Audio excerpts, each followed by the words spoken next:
Olá, meus amigos e amigas, Professor Gregory aqui, sejam bem-vindos a mais um vídeo desse canal com questões de Química para o Enem. Confesso para vocês que fiquei bastante tempo aí, sem postar, alguns devem ter percebido isso, mas a verdade é que estive envolvido aí em vários projetos, a questão de aulas remotas, que eu estou precisando também estar trabalhando, além aqui das minhas aulas do canal, e então eu acabei ficando um pouquinho atarefado demais. Mas agora, embora as tarefas ainda não tenham diminuído, mas já tenho deixado as coisas mais organizadas, estou podendo voltar a postar vídeos aqui no canal. Confesso que estava morrendo de saudade, tá ok? Bom, o vídeo de hoje é para tratar de um assunto voltado para o terceiro ano, é para falar sobre química orgânica e basicamente para falar sobre o fato de que, como existem muitas substâncias dentro que se enquadram na categoria de substâncias orgânicas, é necessário que a gente tenha um cuidado de organizá-las para que facilite na hora de nós estudarmos, tá ok? Então a questão de hoje vai tratar sobre isso. Vamos lá, galera, solta a vinheta.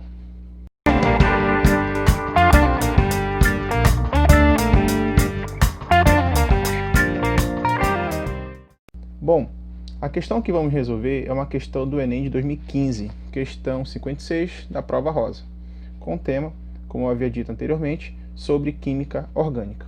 Vamos à questão.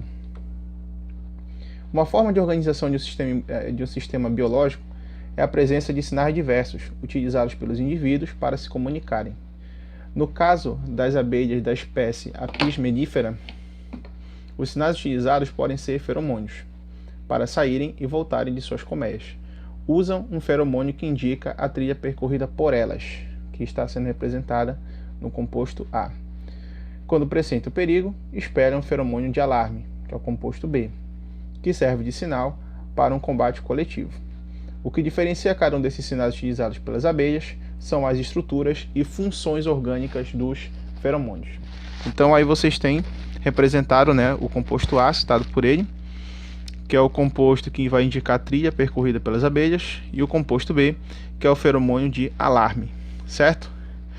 Bom, vamos ver o restante do comando, As funções orgânicas que caracterizam os feromônios de trilha e de alarme são, respectivamente, letra A, álcool e éster, letra B, aldeído e cetona, letra C, éter e hidrocarboneto, letra D, enol e ácido carboxílico, e letra E, ácido carboxílico e amida.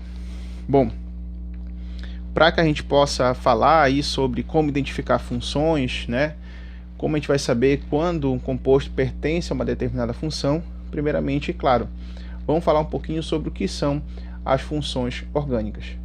Bem, gente, dentro da química orgânica, conhece-se, o que se conhece hoje, é que existem milhões de substâncias orgânicas, são muitas, naturais, sintetizadas em laboratório, e esse número tende a aumentar continuamente, Você tem estudos que têm pesquisado a existência de novas substâncias orgânicas, então esse número de compostos só tende a se tornar cada vez maior. Então, gente, o que acontece? Essas substâncias orgânicas, elas precisam de alguma forma serem classificadas em grupos, Por que isso? Para que fique mais didático, para que fique mais prático, para que fique melhor de nós estudarmos e possamos conhecer as propriedades desses compostos. Então, você pega as substâncias orgânicas e classifica elas em grupos, de acordo com propriedades semelhantes. Então, aquelas substâncias que possuem a mesma propriedade tendem, claro, a serem classificadas dentro de um mesmo grupo, tá ok? E aí, a gente vai ter alguns critérios que são utilizados, para poder classificar uma substância como pertencente a um determinado grupo. Um desses conceitos é a ideia de grupo funcional. Quer dizer, cada função, cada grupo de substâncias orgânicas, ela possui uma parte na sua cadeia, uma parte na sua cadeia carbônica que é característica. É uma parte que você vai ver que está sempre presente nos compostos que pertencem a uma determinada função. Quer dizer, uma parte da fórmula vai sempre estar se repetindo quando você tiver compostos que sejam de uma mesma função. E a partir desse conceito de você pegar os compostos orgânicos e classificá-los em grupos, é que surge o conceito de função orgânica. Então, uma função orgânica, basicamente, é um grupo de compostos orgânicos, onde nesse grupo você vai ter substâncias que apresentam uma mesma propriedade. É um procedimento muito parecido com uma biblioteca. Na biblioteca você tem vários e vários livros que são agrupados, né? E são agrupados, são classificados de acordo com um critério, que geralmente é o assunto que é abordado dentro daquele livro, né? Livros de química ficam numa parte, livros de matemática em outra parte, livros de história em outra parte e assim por diante. Então, os livros que têm características parecidas ficam classificados no mesmo grupo. É a mesma lógica aqui. Quando você tiver substâncias que apresentem mesma propriedade ou propriedades semelhantes e que apresentam o mesmo grupo funcional, essas substâncias são classificadas dentro da mesma função orgânica, tá? E aí nós temos várias e várias funções, né? Hidrocarboneto, álcool, fenol, cetona, aldeído, ácido carboxílico, éster, éter, amina, amida, enfim. Você tem uma série de compostos orgânicos. E uma das coisas que nos é solicitado a nível de Enem é que a gente saiba identificar quando uma substância orgânica pertence a uma determinada função, tá ok? Bom, partindo desse princípio, então eu estou mostrando aqui novamente, os dois compostos foram citados na questão, aí um pouco maiores, para que a gente possa visualizá-los. E a ideia aqui é que a gente possa entender a que função esses compostos pertencem, certo? Bora ver primeiramente o composto A, tá? Aqui é a cadeia que representa o composto A. Temos algumas linhas, né? Umas formas aí que estão determinando essa minha cadeia. Já falei em vídeos anteriores aqui do nosso canal, quem quiser depois pode dar uma procurada na nossa playlist, na parte de química orgânica. A gente já tem alguns vídeos que falam disso. Essas linhas, né, essas formas geométricas, elas representam o átomo de carbono. Então, as partes onde terminam essas linhas e as partes onde você tem esses pontos em que as retas fazem a curva, né, esses pontos de inflexão, são locais onde você tem carbonos. Então, por exemplo, aqui, ó, nessa minha cadeia, eu vou identificar apenas os carbonos presentes. Então, aqui nessa extremidade você tem um carbono. Aqui nesse ponto de encontro, você tem outro carbono. Então, aqui, ó, nos pontos de inflexão, nos pontos onde a reta faz a curva, né, onde ela dobra, você tem átomos de carbono. Estou colocando aqui os carbonos todos presentes, para que a gente possa visualizar. Então tá aí, né? Claro que existem ainda as ligações com hidrogênio, né? O carbono forma 4 ligações, e aí alguns carbonos aí, se você analisar bem, não estão formando 4 ligações, alguns estão formando 3 ligações, ou 2 ligações, ou apenas uma. E nesse caso, as ligações que faltam, né, a rigor, elas são completadas com hidrogênios. Bom, mas isso não é importante para essa análise que a gente vai fazer nessa questão, que é sobre funções, tá ok? Nessa parte aqui mais em cima da fórmula, onde ainda não, onde eu não mexi ainda, né? Aqui você tem CH2OH, né? Aqui também, aqui está representado de uma forma mais enxuta, né? De uma forma mais curta, de uma forma mais condensada. Eu vou mostrar aqui, eu vou representar essa mesma parte, tá? Toda essa parte aqui que eu estou circulando, eu vou representar ela. São os mesmos átomos, tá? Só que eu vou detalhar de uma forma mais clara como estão ocorrendo as ligações entre os átomos envolvidos. Olha só como é que vai ficar. Vai ficar assim, ó. Aqui, ó. Então aqui eu tenho, tá? Onde estava CH2, por que CH2? Porque era o carbono ligado em 2 hidrogênios, né? E esse carbono está ligado a esse oxigênio com esse hidrogênio juntos, né? A esse agrupamento aqui, tá? Bom, vamos identificar algumas coisas aqui. Primeiramente é o seguinte: esse agrupamento onde você tem o oxigênio com o hidrogênio, essa junção, da forma como estão aparecendo aí para nós, a gente dá um nome específico dentro da química orgânica, tá? Chamamos para essa união do oxigênio com o hidrogênio, nós chamamos de grupo ou radical hidroxila. Então, oxigênio com hidrogênio juntos constituem uma hidroxila, ok? Um outro detalhe que é importante ressaltar nessa nossa cadeia é o seguinte, é que essa hidroxila, tá, esse grupo OH, está ligado a este carbono que eu estou marcando aqui. E percebam o seguinte, que esse carbono está formando apenas ligações simples, né? O que são ligações simples? São ligações que tem apenas esse único tracinho, né? Uma única valência, como nós chamamos dentro da química. Então, olha só.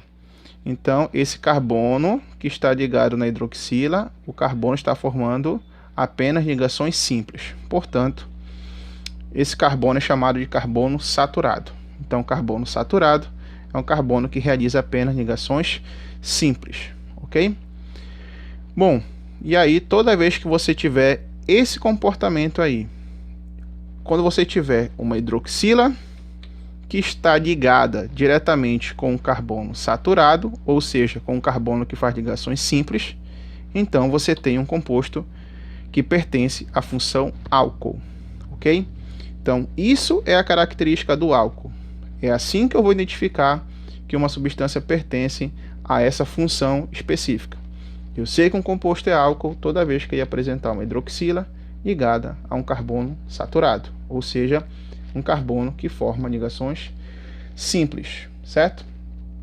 Ah, professor, mas aqui você tem ligações duplas entre os carbonos, né? Você tem duas partes aqui da nossa cadeia, você tem ligações duplas aparecendo. Não tem problema. O importante, para que a cadeia seja álcool, é importante que o carbono que está ligado com a hidroxila faça ligações simples. É esse carbono que está ligado diretamente na hidroxila que deve ser um carbono saturado, para que a cadeia possa ser considerada um álcool, tá ok? Se por acaso o carbono ligado à hidroxila não for um carbono saturado, aí a cadeia já não será mais um álcool, certo? Mas nesse caso, como o carbono está fazendo apenas ligações simples, o carbono, né, que está ligado com a hidroxila, então a cadeia é um álcool. Então o composto A é álcool. Temos aqui o composto B na sua estrutura, CH3, COO, aí tem um CH2 entre parênteses, CH, e temos aqui CH3 e CH3, né, ligados a dois grupos CH3. Novamente, gente, eu tenho uma cadeia que está representada de uma forma mais curta, de uma forma mais condensada. Então, eu vou pegar essa mesma cadeia e representar de uma forma mais detalhada, para que a gente possa ver como estão ocorrendo de fato as ligações entre os átomos envolvidos. Então, eu vou ter isso aqui, ó, fazendo essa, destrinchando, né, essa minha cadeia. Então, perceba o seguinte, fiz aqui, né, destrinchei, a cadeia ficou bem maior. Aqui é a parte do CH2, ó, que estava entre parênteses, está aqui, né, carbonos ligados aos hidrogênios, que estão aqui para cima e para baixo. E aqui ocorre o seguinte, eu tenho aqui esse meu agrupamento, né, CH3, um carbono formando dupla ligação com oxigênio, e esse mesmo carbono ligado ao oxigênio, que está ligado aqui a um outro conjunto de átomos de carbono, a um outro radical carbônico. Só que olha só, percebe essa parte aqui que eu destaquei especificamente, o carbono, dupla ligação com oxigênio, e esse mesmo carbono que está ligado duplamente ao oxigênio está ligado a um oxigênio. E por sua vez, esse oxigênio forma uma ligação com o radical de carbono. Quando você tem esse comportamento específico, né, e ele é bem característico, porque vão aparecer dois oxigênios, um vai estar formando ligação dupla, né? Esse comportamento aí, ele caracteriza uma função conhecida como função éster, tá ok? Então fiquem atentos quando vocês verem esse agrupamento.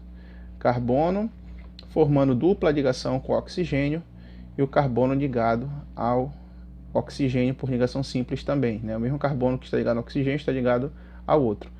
E um dos oxigênios está formando uma ligação com o radical de carbono. Quando você tiver esse comportamento, então você tem um composto que é considerado um éster.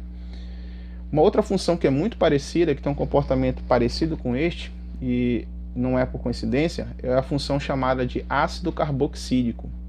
Não é coincidência porque os ésteres, né, o éster que vocês estão vendo aí, o éster é considerado uma substância, é considerado uma função que é um derivado dos ácidos carboxílicos.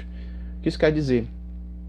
Quer dizer que você, a partir de ésteres, né, a partir do éster, a partir dos ácidos carboxílicos, você obtém o éster, tá? Numa reação chamada de reação de esterificação, tá ok? Em breve devo postar um vídeo falando um pouquinho mais sobre o que é essa reação de esterificação. Mas a ideia é essa, tá? Quando vocês tiverem essa característica que está aparecendo destacado aí na nossa fórmula, né, nessa estrutura que está aparecendo para a gente do composto B, quando você tiver essa característica, então você tem um éster, ok? Bom, então, se as funções que eu tenho são álcool e éster, né, a resposta pode ser a letra A, tá ok? Então, meus amigos, é isso que eu tinha para repassar para vocês. Espero que todos tenham entendido a questão, todos tenham conseguido compreender por que a gente classifica as substâncias em grupos, né? Porque a necessidade de você ter as funções orgânicas. E espero que vocês tenham compreendido aí a diferença de quando a função é álcool e de quando ela é éster. É claro que a gente deve saber as características das demais funções. E em breve eu devo estar trazendo para vocês outras questões para que a gente possa diferenciar e identificar outras funções orgânicas. Tá ok, gente? Bom, meus amigos, então, se vocês gostaram, peço que vocês curtam o vídeo, comentem para dar sugestões, para, de repente, se tiver ficado alguma dúvida, posso ajudar, posso esclarecer. E, se possível, compartilhem esse vídeo com os colegas de vocês e principalmente a galera que está estudando para o Enem. Tá ok, gente? E se você ainda não é inscrito nesse canal, inscreve, dá essa força pra gente, para dar esse gás de ânimo, né? Esse ânimo aí pra gente poder continuar produzindo esse conteúdo, que é um conteúdo muito bacana, eu gosto muito de fazer, mas ele dá um certo trabalhinho, né, para organizar as imagens, separar os exemplos, bolar a explicação. Então, se quem puder dar essa força pra gente, vai ser muito bom. Tá ok, meus amigos? Então é isso. Tchau, tchau.